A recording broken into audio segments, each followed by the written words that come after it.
Hi guys, you watching CS Atul Jain classes. तो देखो, हम लोगों ने सैलरी हेड वाला चैप्टर स्टार्ट किया हुआ था। उसमें हम लोग परक्विजिट्स डिस्कस कर रहे थे। परक्विजिट्स तीन तरह के थे।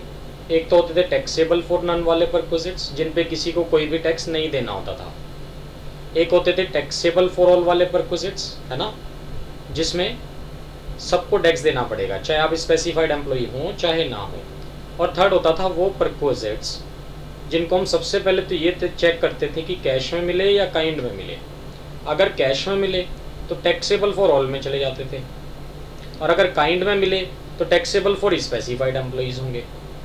तो हम लोग देखो फर्स्ट कैटेगरी कंप्लीट कर चुके थे, that is taxable for none. अब हम आते हैं टैक्सेबल फॉर ऑल वाले परक्विजिट्स पे। टैक्सेबल फॉर ऑल का मतलब चाहे आप स्पेसिफाइड एम्प्लॉइज हैं चाहे नहीं हैं, टैक्स तो आपको देना ही पड़ेगा, राइट। तो चलो जी ठीक है, स्टार्ट करते हैं। परक्विजिट्स कौन से वाले? टैक्सेबल फॉर ऑल वाले। चलो जी देखो, स्टार्ट करते हैं वो परक्विजिट्स जो कि टैक्सेबल फॉर ऑल हैं। इसमें देखो सबसे पहला जो परक्विजिट्स है, सबसे पहले परक्विजिट्स की अगर मैं बात करूं भाई, तो कौन सा सबसे पहला परक्विजिट? देखो, रेंट फ्री अकोमोडेशन और कंसेशन इन रेंट। तो ये तो हम लोगों को ना डिटेल में पढ़ना है, अभी इसको तो हम बाद में पढ़ेंगे भाई, काफ़ी डिटेल में रेंट फ्री अकोमोडेशन। तो इसको हम शॉर्ट में क्या बोलते हैं? RFA। नेक्स्ट पॉइंट क्या कहता है? देखो, medical expenses in excess of 15,000। तो ये ना 15,000 की जो एग्जाम्पशन थी ये हमें पहले मिलती थी, और ये देखो मेडिकल से रिलेटेड है। तो मेडिकल तो हम लोग ऑलरेडी डिस्कस कर चुके हैं डिटेल में। मैंने बताया था आपको मेडिकल में तीन चीज़ें थी भाई, एक अलाउंस होता था, एक फैसिलिटी होता था, एक रीइम्बर्समेंट होता था, ठीक है। तो ये सब तो हम लोग ऑलरेडी डिस्कस कर चुके हैं। मेडिकल रीइम्बर्समेंट में क्या होता था? अगर गवर्नमेंट हॉस्पिटल में ट्रीटमेंट कराया तो फुल्ली एग्जाम, और प्राइवेट हॉस्पिटल में ट्रीटमेंट कराया तो अप टू 15,000 तक एग्जाम्प्ट होता था पहले तो, बट अब वो फुल्ली टैक्सेबल कर दिया था। तो ये 15,000 वाली तो आज की डेट में कोई लिमिट ही नहीं है जी, खत्म हो गया तो यहाँ से। तो मेडिकल मैंने काट दिया यहाँ से, ये हम लोग ऑलरेडी डिस्कस कर चुके हैं मेडिकल। डन, ठीक है। तो मेडिकल रीइम्बर्समेंट भी क्या हो गया आज की डेट में? टैक्सेबल फॉर ऑल हो गया, और मेडिकल अलाउंस भी टैक्सेबल फॉर ऑल है, फुल्ली टैक्सेबल है। सी पॉइंट में आते जी, income tax, professional tax paid by employer. अब वो ये कहना चाह रहा है, देखो इनकम टैक्स मतलब एम्प्लॉय को सैलरी मिल रही है। अगर एम्प्लॉय को सैलरी मिल रही है तो भाई इनकम किसकी है? एम्प्लॉय की। तो टैक्स किसको देना चाहिए? एम्प्लॉय को। अगर वो टैक्स कौन दे रहा है? एम्प्लॉयर दे रहा है। तो ये भी एक तरह से टैक्सेबल परक्विजिट है एंड टैक्सेबल फॉर ऑल है। इस पे भी आपको टैक्स देना पड़ेगा, कोई एग्जाम्पशन कोई डिडक्शन नहीं है, राइट। ऐसे ही प्रोफेशनल टैक्स की अगर मैं बात करूं, तो आपका प्रोफेशनल टैक्स कौन दे रहा है? एम्प्लॉयर दे रहा है। ये भी आपकी सैलरी में ऐड हो जाएगा इस टैक्सेबल परक्विजिट, राइट। वो अलग बात है कि प्रोफेशनल टैक्स के केस में हम आपको डिडक्शन भी देते हैं। प्रोफेशनल टैक्स के केस में हम आपको डिडक्शन भी देंगे 16 सब सेक्शन 3 की, तो ये डिडक्शन में भी पढ़ेंगे हम लोग। डी पॉइंट में आ जाओ जी, valuation of life insurance premium, कि भाई एम्प्लॉय ने खुद का लाइफ इंश्योरेंस कराया। तो अब एक बार बताओ, अगर खुद का लाइफ इंश्योरेंस कराओगे तो प्रीमियम देने की रेस्पॉन्सिबिलिटी किसकी है भाई? आपकी खुद की होनी चाहिए। बट अगर वो प्रीमियम भी कौन पे ऑफ कर रहा है? कंपनी। तो ये भी आप एक तरह से आपके लिए टैक्सेबल परक्विजिट है, और हम आपकी सैलरी में ऐड करेंगे, ये कहना चाह रहा है। ठीक है जी, नेक्स्ट पॉइंट में आ जाते हैं। चलो, इंटरेस्ट फ्री और concessional loan provided exceed 20,000, interest rate of SBI will be considered. क्या कहना चाह रहा है कि अगर आपने कंपनी से इंटरेस्ट फ्री लोन लिया है या लोन लिया है कंसेशनल रेट ऑफ इंटरेस्ट, वो भी कितने का? 20,000 रुपये से ज़्यादा का, एक्सीडिंग 20,000 का, तो उसका हम वैल्यूएशन करेंगे और वो परक्विजिट टैक्सेबल फॉर ऑल रहेगा। डन, ये भी हम लोग ऑलरेडी डिस्कस कर चुके हैं डिटेल में, ठीक है, ऑलरेडी डिस्कस्ड। इससे पहले वाली क्लास में यही तो डिस्कस किया हम लोगों ने, इंटरेस्ट फ्री लोन और loan eight concessional rate of interest, right. F point में क्या कहता है? देखो, transfer of any movable assets reduced by the following. तो यहाँ ट्रांसफर का मतलब पोजेशन की बात हो रही है भाई, ओनरशिप की बात हो रही है। यहाँ बात हो रही है देखो ओनरशिप की, पोजेशन की बात नहीं हो रही है भाई, ठीक है। यहाँ बात हम किसकी कर रहे हैं? ओनरशिप की। कि मीन्स मान लो कंप्यूटर ने 1 साल या 2 साल पहले, कंपनी ने 1 साल या 2 साल पहले कंप्यूटर या लैपटॉप खरीदा था, या मोटर कार खरीदी थी, या फर्नीचर खरीदा था, और आज की डेट में कंपनी आपको फ्री में दे रही है, कहते हैं भाई ले जाओ हमेशा के लिए आप ही रख लो, ये आप ही का हो गया, ओनरशिप ट्रांसफ़र कर रहे हैं। तो आई एक्ट ये कह रहा है कि भैया इन एसेट्स की आज की डेट में वैल्यू कैलकुलेट करेंगे, और आपको तो फ्री में मिल गया ना, ये वैल्यू हम आपकी सैलरी में ऐड करेंगे, टैक्सेबल परक्विजिट रहेगा। ठीक है जी। तो ये वाला पॉइंट भी ना हम लोग थोड़ा डिटेल में डिस्कस करेंगे भाई, लिख देता हूँ, ये लो, ये एक डिटेल तो एक मैंने ये छोड़ा है RFA, डिटेल में डिस्कस करेंगे। एक मैंने ये छोड़ा है, डिटेल में डिस्कस करेंगे जी, ट्रांसफ़र ऑफ ओनरशिप है ना। चलो F पॉइंट भी हो गया। अब G पॉइंट पे आते हैं। G और H 2 पॉइंट और इंसर्ट करना है भाई हमें इसमें। G पॉइंट,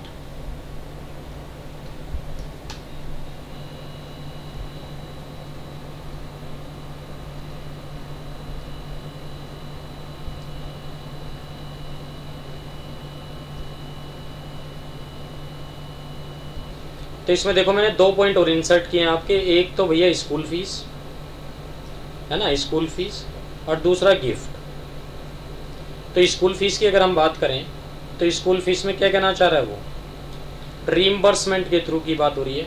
स्कूल फीस अगर आपने रीइंबर्स कराई है, किसके लिए, या तो चिल्ड्रन के लिए या अदर हाउस होल्ड मेम्बर्स के लिए, फुल्ली टैक्सेबल होगा, कोई एग्जाम्पशन कोई डिडक्शन नहीं मिलेगी।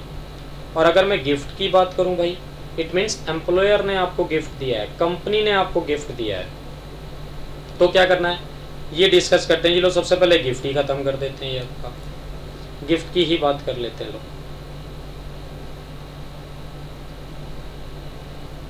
तो देखो ये जो गिफ्ट है ना, इस गिफ्ट को मैं ओवरऑल बता रहा हूँ थोड़ा सा आपको डिटेल में।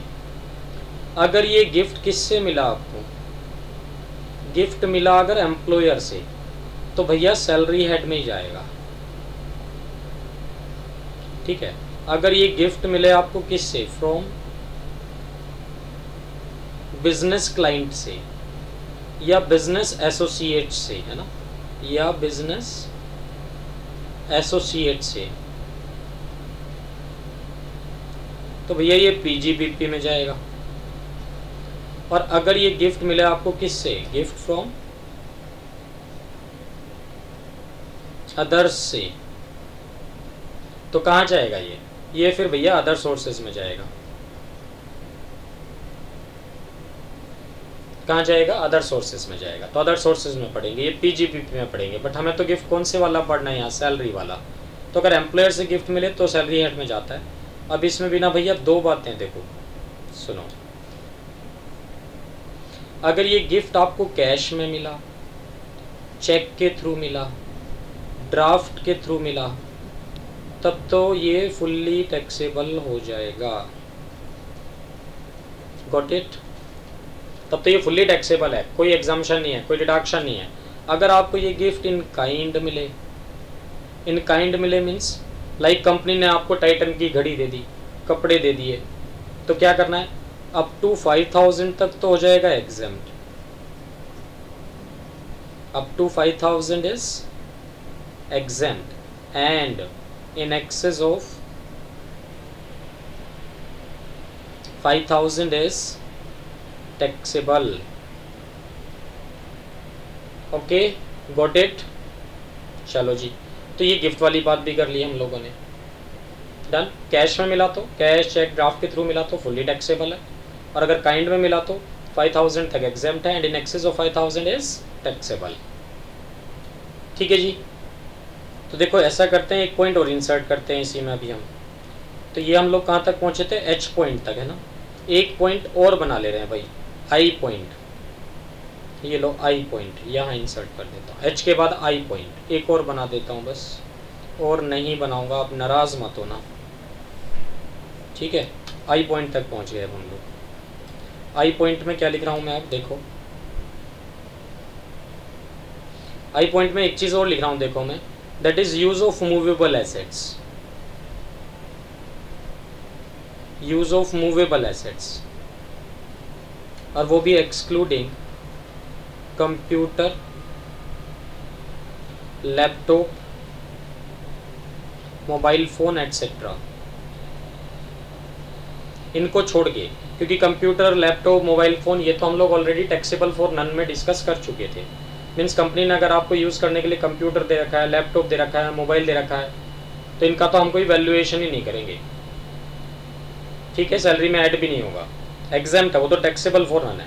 इनके अलग कोई और एसेट अगर कंपनी ने आपको दिया, वो भी सिर्फ यूज़ करने के लिए, ओनरशिप ट्रांसफ़र नहीं हुई है। ओनरशिप अगर ट्रांसफ़र होगी तो उसका वैल्यूएशन अलग से होगा, अभी हमने छोड़ा हुआ है, वो डिस्कस करेंगे अभी हम, राइट।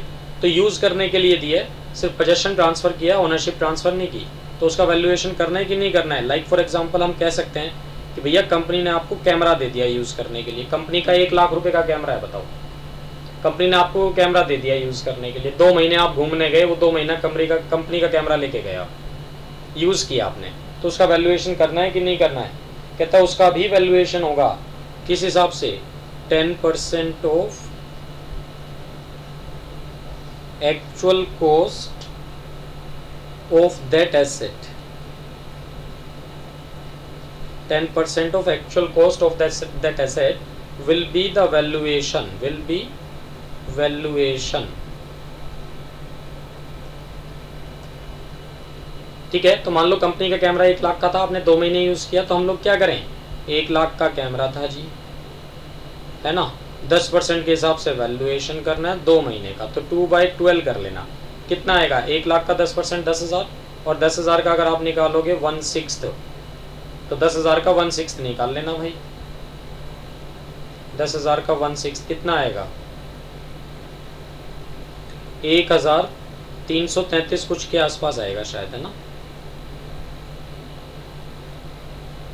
हाँ 1,333 के आसपास कुछ आएगा। तो ये हम आपकी सैलरी में ऐड कर देंगे टैक्सेबल परक्विजिट के नाम से, ठीक है, यहाँ तक बात क्लियर है। ये रब कर दूं, मैंने लिखा था एग्जाम्पल एक, राइट। तो ये बात थी जी। चलो अब हमने जो डिटेल के लिए पॉइंट छोड़े हुए थे ना, वो डिस्कस कर देते हैं। तो डिटेल के लिए जो पॉइंट छोड़े हुए थे हमने, वहाँ आते हैं वापस। डिटेल में कौन कौन से पॉइंट छोड़े हुए हमने चेक करते हैं जी एक बार अब, ठीक है। सुनो जी, डिटेल में अब हमने 2 पॉइंट छोड़े हुए थे। एक तो ये ट्रांसफर ऑफ मूवेबल एसेट्स वाला, और एक रेंट फ्री अकोमोडेशन। 2 पॉइंट छोड़े हुए थे, इन दोनों की बात कर लेते हैं, बस बात खत्म होगी। तो पहले हम लोग देखो ट्रांसफर ऑफ मूवेबल एसेट्स की बात करेंगे, फिर आरएफए पे आएंगे, ठीक है। तो चलो जी, ट्रांसफर ऑफ मूवेबल एसेट्स की बात करते हैं, ठीक है जी। तो देखो ट्रांसफर ऑफ मूवेबल एसेट्स की बात कर रहे हैं हम लोग। सबसे पहली चीज़ तो ये, ट्रांसफ़र का मतलब यहाँ ओनरशिप ट्रांसफ़र की बात हो रही है या पोजेशन की बात हो रही है भाई, यहाँ हम लोग डिस्कस कर रहे हैं ओनरशिप ट्रांसफ़र की बात, ठीक है। और वो भी किसका, मूवेबल एसेट्स का, डन। और इसमें देखो फर्स्ट पॉइंट मैंने क्या लिखा है, अगर ट्रांसफ़र ऑफ पोजेशन हुआ तो भैया कंप्यूटर, लैपटॉप, मोबाइल फ़ोन, तो हम कोई वैल्यूएशन नहीं करते, ऑलरेडी हम लोग डिस्कस कर चुके हैं। और अगर transfer of possession others cases में, तो जैसे मैंने अभी आपको बताया भी है, मोटर कार का तो कैलकुलेशन सेपरेटली होता है, और अदर्स केसेस में हम लोग 10% per annum of original cost to be considered, जैसा भी मैंने आपको कैमरे का एग्जांपल लेके बताया। अब अगर हम बात करें ट्रांसफ़र ऑफ ओनरशिप की, ट्रांसफ़र ऑफ ओनरशिप भी तो बढ़ना था हमें यहाँ, है ना, ठीक है। तो इसमें क्या देखना है भाई, सबसे पहले तो ये देखना है जिन एसेट्स की ओनरशिप कंपनी ट्रांसफ़र कर रही है वो एसेट कितने साल पुरानी है, ठीक है। अगर वो asset not less than 10 year old है, इसका मतलब equal to and more than 10 साल पुरानी है, तो भैया कोई वैल्यूएशन नहीं करेंगे हम लोग, छोड़ देंगे उसको। और एसेट्स अगर 10 साल से कम पुरानी है, लेस देन 10 ईयर ओल्ड है, 10 साल से कम पुरानी है, तो क्या करना है, अब उन एसेट्स को क्या करना है, 3 पार्ट में बाइफरकेट करना है। अगर वो कंप्यूटर या लैपटॉप है तो ये चलेगा, मोटर कार है तो ये चलेगा, अदर एसेट्स है तो ये चलेगा। तो अदर एसेट्स में क्या आएगा, कंप्यूटर, लैपटॉप और मोटर कार को छोड़ के, लाइक आप फर्नीचर भी कह सकते हैं यहाँ, है ना, से फर्नीचर भी हो सकता है, डन। तो वो क्या कहना चाह रहा है, अगर कंपनी के पास कोई कंप्यूटर, लैपटॉप या फिर मोटर कार या फिर फर्नीचर था, 2 साल पहले खरीदा हुआ था या 4 साल पहले खरीदा हुआ था, और कंपनी ने आज आपको वो फ्री में दे दिया, तो आईटी एक्ट क्या कह रहा है भाई, सबसे पहले तो हम लोग क्या करेंगे, इस एसेट की वैल्यू कैलकुलेट करेंगे, आज की डेट में बनती कितनी है, और जो भी वैल्यू निकल के आएगी वो हम आपकी सैलरी में ऐड करेंगे, आपके लिए बेनिफिट है। क्योंकि अब वैल्यू आज की डेट में निकालूँ कैसे मैं, तो वो ये कहना चाह रहा है कंपनी ने जितने भी ईयर इसको यूज़ किया होगा ना, तो डेप्रीशिएट करते चले जाओ इन एसेट्स को। कैसे, कंप्यूटर लैपटॉप है तो 50% WDVM के बेसिस पे, DVM मतलब WDVM means written down value method, और मोटर कार के केस में 20% WDVM के बेस पे रिड्यूस करते चले जाओ, और अदर एसेट्स के केस में 10% SLM के बेस पे। तो देखो यहाँ SLM चलेगा, SLM मतलब फिक्स्ड इंस्टॉलमेंट मेथड, याद रखना, फिक्स्ड इंस्टॉलमेंट मेथड। डन जी, चलो ठीक है।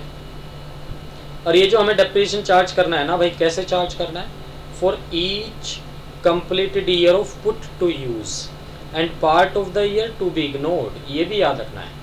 कहता है अगर आपने, कंपनी ने इस एसेट को 1 साल यूज किया था तो 1 साल का डेप्रिसिएशन, कंप्लीटेड ईयर को काउंट करना है, पार्ट ऑफ द ईयर को छोड़ देना है, पार्ट ऑफ द ईयर को काउंट ही नहीं करना। इट मीन्स वो ये कहना चाह रहा है कि भैया कंपनी ने अगर 1 साल यूज किया है, देखो कंपनी ने अगर 1 ईयर यूज किया है इसको, तो बस 1 ईयर का डेप्रिसिएशन लगेगा। अगर कंपनी ने इसको 1 ईयर 4 मंथ्स यूज किया है तो भी 1 ईयर का डेप्रिसिएशन लगाओ। कंपनी ने इसको 1 ईयर 9 मंथ्स यूज किया है तो भी 1 ईयर का ही लगाओ, पार्ट ऑफ द ईयर छोड़ दो। 1 ईयर 11 मंथ अगर है ना भाई, तो भी 1 ईयर का ही डेप्रिसिएशन लगेगा, पार्ट ऑफ द ईयर को इग्नोर कर देना है, वो ये कह रहा है। और 1 ईयर कैसे काउंट करना है, क्या कैलेंडर ईयर है या फाइनेंशियल ईयर, क्या कहना चाह रहा है बताओ।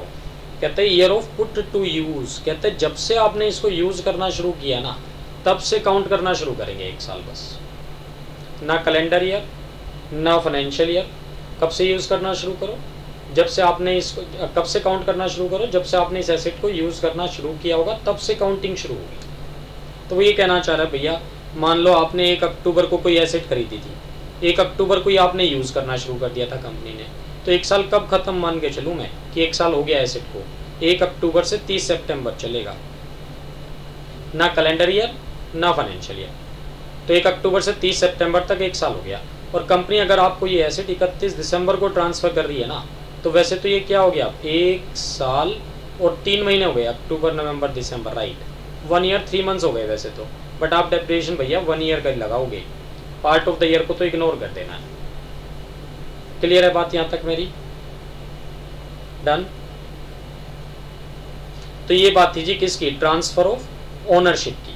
अब इसका अगर मैं एक एग्जांपल ले लूँ तो बात क्रिस्टल क्लियर हो जाएगी। एक एग्जांपल ले लेते हैं जी, चलो इसका, ठीक है जी, चलो एक एग्जांपल ले लेते हैं हम लोग ट्रांसफर ऑफ मूवेबल एसेट्स का, डन। चलो लो जी यहाँ डिस्कस करते हैं।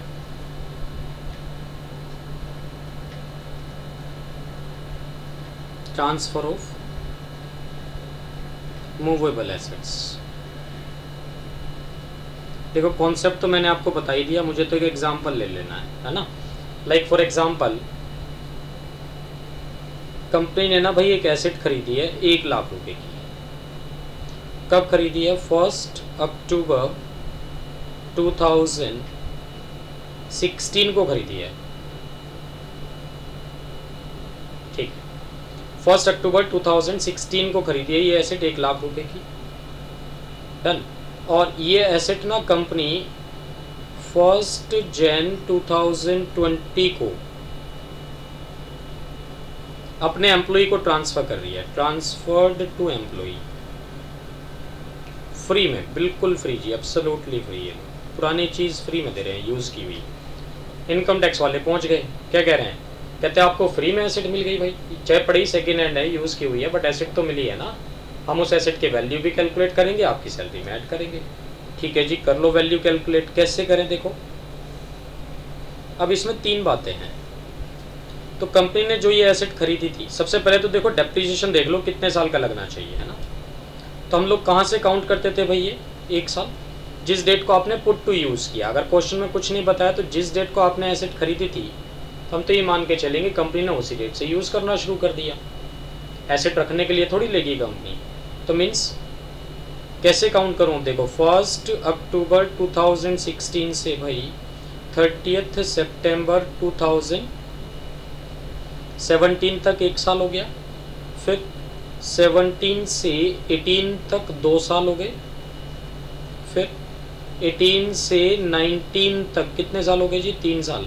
और डेट क्या है ये, 1 अक्टूबर 2018 से 30 सितंबर 2019 तक कितने हो गए, 3 साल। और आपने एम्प्लॉय को कब ट्रांसफ़र की थी, 1 जनवरी 2020 को। समझ रहे हैं बात? तो 3 साल तो हो गए भाई पूरे पूरे, 3 साल तो हो गए ये पूरे पूरे। और प्लस साथ में 30 सितंबर है ना, ये अक्टूबर प्लस नवंबर प्लस दिसंबर, 3 महीने ये लगा लो। जनवरी में ट्रांसफ़र किया ना आपको 1 जनवरी 2020 को, तो भैया 3 ईयर्स 3 मंथ यूज़ हुई है ये एसेट। तो हम लोग डेप्रिसिएशन जो चार्ज करेंगे यहाँ कितने साल का चार्ज करें, 3 साल का। ठीक है, मेरी बात क्लियर है? चलो जी, वैल्यूएशन निकालते हैं अब। तो भाई ये जो एसेट कंपनी ने खरीदी थी और एम्प्लॉय को ट्रांसफ़र कर दी, काश अगर ये कंप्यूटर हो या फिर लैपटॉप हो, कंप्यूटर हो या फिर लैपटॉप हो, तो वैल्यूएशन कैसे करूं बताओ। तो इस केस में क्या होगा, आपने एसेट खरीदी थी तो कॉस्ट कितनी थी एसेट की, 1 लाख रुपए।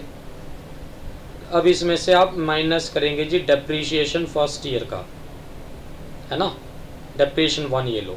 कितना माइनस करो, 50% के हिसाब से तो कितना आ जाएगा, 50,000। कंप्यूटर लैपटॉप पे तो 50% WDVM फॉलो करते हो ना भाई यहाँ। ठीक है, चलो बैलेंस कितना बचेगा, 50,000। अब उसके बाद माइनस फिर से डेप्रीशिएशन सेकेंड ईयर का, किसका, इस बार इसका 50% लेंगे, रिटन डाउन वैल्यू मेथड है ना, तो जो बैलेंस बचेगा उसका 50% मीन्स 25,000। चलो जी ये भी माइनस कर दिया, कितना बचा, 25,000। अब फिर से माइनस करो जी डेप्रीशिएशन, कौन सा, थर्ड ईयर का, किसका, आपकी बार इसका 50% लेंगे आप, WDVM है ना भाई, तो 12,500 माइनस कर लो जी, बैलेंस कितना बचा, 12,500। तो भाई IT एक्ट ये कह रहा है वो कंप्यूटर या लैपटॉप ना आज की डेट में कितने का बचा हुआ है, 12,500 का। अगर कंपनी ने आपको बिल्कुल फ्री में दे दिया तो हम ये 12,500 ही क्या मान लेंगे, आपका टैक्सेबल परक्विजिट आपकी सैलरी में जोड़ देंगे। अगर मान लो कंपनी ने आपसे कुछ अमाउंट चार्ज भी कर लिया, ये लो चार्ज फ्रॉम एम्प्लॉई, हो सकता है ना, कंपनी कह रही है भैया बिल्कुल फ्री में नहीं देंगे, चाहे पड़ी सेकेंड हैंड है, 5,000 रुपये तो आपसे फिर भी लेंगे। तो कंपनी ने आपसे कितने ले लिए, मान लो 5,000 रुपये ले लिए, लो 1 मिनट रुको जी, कंपनी ने आपसे कितने ले लिए, 5,000 रुपये ले लिए, तो माइनस कर लो 5,000। हम आपकी सैलरी में कितना ऐड कर दें, 7,500, ये टैक्सेबल परक्विजिट बन जाएगा। भाई 12,500 वाली चीज़ कि कंपनी ने आपसे कितने लिए, 5,000, तो बेनिफिट कितना हुआ आपको, 7,500 का, तो ये हम आपकी सैलरी में ऐड कर देंगे। बट अगर कंपनी ने आपसे 15,000 ले लिए भाई, ऐसा भी तो हो सकता है, तो IT एक्ट के हिसाब से तो वैल्यू कितनी बन रही है, 12,500। बट कंपनी ने क्या कहा, नहीं जी बहुत बढ़िया कंप्यूटर है ये, तो अभी 2 ही साल 3 साल ही तो यूज़ हुआ है, यूज़ भी बहुत कम हुआ है, हम तो 15,000 लेंगे आपसे, तो आप कितने दे आए, 15,000। इस बार तो यार वैल्यू नेगेटिव में आ गई, तो क्या फिर भी ऐड करोगे, नहीं। एम्प्लॉई तो बेचारा रो रहा है, क्या कह रहा है, सर 12,500 की चीज़ 15,000 में खरीद के लाया एक तो मैं, और ऊपर से आप भी आ गए टैक्स दे दो। तो इस बार आपको नहीं आना था टैक्स दे दो, इस बार तो मुझे आना चाहिए था आपके पास, सर आप टैक्स दो मुझे, उल्टा हो, मुझे तो लॉस हो गया। बट सैलरी हेड में माइनस करने वाली कोई बात ही नहीं, ऐड ही होता है जी, तो इसका कुछ नहीं करना है, माफ़ कर देंगे, चुपचाप चले जाएंगे जी IT एक्ट वाले, आपको कुछ नहीं बोलेंगे, राइट। तो माइनस का ऑप्शन ही नहीं है, कोई बात नहीं, लॉस हुआ है, चलो जी कोई बात नहीं, गलती आपकी, आपने क्यों खरीदा 15,000 में लैपटॉप, मत लेते, नया खरीद लेते मार्केट से। चलो अगर ये एसेट कंप्यूटर ना हो के मोटर कार हो तो क्या वैल्यूएशन करूं भाई, चलो जी कितने की वैल्यू है, 1 लाख की, इसमें से 20%, मोटर कार पे तो वैल्यूएशन 20% करते हो ना आप WDVM बेसिस पे भाई, तो मीन्स 20,000 माइनस कर लो, कितना बचेगा, 80,000। फिर सेकेंड ईयर का इसी का 20% निकालोगे तो 16,000, चलो जी ये भी माइनस हो गया। उसके बाद क्या बचेगा, 64,000, चलो जी अब इसका 20% निकालोगे तो कितना आएगा, 64,000 का 20%, 6,400 का दुगना 12,800 रुपये है ना, ये भी माइनस कर लो जी। चलो थर्ड ईयर के, तो बैलेंस कितना बचा, 3 - 2 1 और 6 - 1 5, 51,200 रुपये। तो कंपनी ने अगर आपसे कुछ भी चार्ज नहीं किया तो 51,200 रुपये हम आपकी सैलरी में ऐड कर देंगे, और अगर कुछ दिया तो वो माइनस कर लेना। अगर कंपनी ने अगर आपसे कुछ चार्ज किया कि नहीं भाई 10,000 15,000 20,000 तो लेंगे, वो माइनस कर लेना, बैलेंस ऐड कर देना सैलरी में, कोई दिक्कत नहीं है हमें, डन। बट अगर वो एसेट क्या था आपके लिए, other than motor car computer, ये ठीक है लैपटॉप था, अदर्स केसेस में मान लो फर्नीचर था जी, कितने का था, 1 लाख का, मुझे डेप्रिसिएशन तो कितने % चार्ज करना है जी, 10%, और वो भी SLM बेसिस पे। यहाँ तो सीधे सीधे चार्ज कर लो कि भाई 1 लाख का 10% कितना होता है, 10,000 रुपये होता है 1 साल का, तो भैया 3 साल का कितना, सीधे सीधे माइनस कर दो 30,000 रुपये, बैलेंस कितना बचा 70,000 रुपये, यही हम आपकी सैलरी में ऐड कर देंगे टैक्सेबल परक्विजिट के नाम से, माइनस चार्ज फ्रॉम एम्प्लॉय, कुछ है तो वो माइनस कर लेना भाई, अगर है तो, ज़रूरी नहीं है होगा, चार्ज फ्रॉम एम्प्लॉय है तो माइनस कर लेना, बैलेंस जो बचेगा वही टैक्सेबल परक्विजिट है।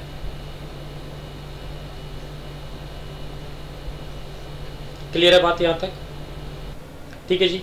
तो ये हमारा हो गया ट्रांसफर ऑफ मूवेबल एसेट्स, है ना। ट्रांसफर का मतलब यहाँ क्या था, ओनरशिप की वजह से ओनरशिप की बात की है हमने। अब इसमें देखो टैक्सेबल फॉर ऑल वाले में एक ही परक्विजिट बचा है हमारा जो डिटेल में पढ़ना है, that is RFA, rent free accommodation, है ना। क्या बचा है देखो, एक बार दिखा देता हूँ आपको।